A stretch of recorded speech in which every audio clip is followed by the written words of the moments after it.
Water purifier front cover top ని magnets release అయ్యే వరకు మెల్లగా లాగండి.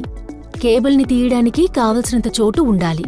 ప్యూరిఫైయర్ లోపలి భాగాన్ని ఫ్రంట్ కవర్ తో జాయిన్ చేసే వైర్ ని జాగ్రత్తగా రిమూవ్ చేయాలి. వైర్ ని రిమూవ్ చేసిన వెంటనే ప్యూరిఫైయర్ బాడీ నుండి ఫ్రంట్ కవర్ ని పూర్తిగా డిస్కనెక్ట్ చేయాలి. మొదటి ఫిల్టర్ ని దృఢంగా పట్టుకుని దాని హోల్డర్ నుంచి బయటికి తీయండి. ఫిల్టర్ ని ఎడమవైపు తిప్పి దాన్ని బయటికి లాగండి.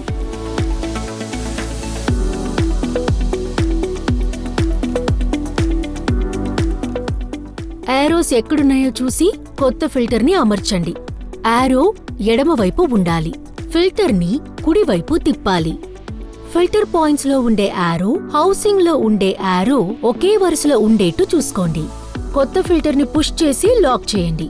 మిగతా ఫిల్టర్స్ కి కూడా 4 నుండి 7 వరకు చేసిన విషయాల్ని చేయండి. ఫ్రంట్ కవర్ ని తిరిగి పెట్టే ముందు ట్యాప్ ని లిఫ్ట్ చేయండి. ఫ్రంట్ కవర్ ని ప్లేస్ చేసేటప్పుడు అది మధ్యలోకి రాకుండా చూసుకోవాలి. ట్యాంక్ కవర్ ని పక్కన పెట్టి కేబుల్ ని ఇన్సర్ట్ చేయండి. ఇమేజ్ లో చూపించినట్టుగా ట్యాంక్ కవర్ ని మళ్లీ దాని ప్లేస్ లో ఫిక్స్ చేయండి.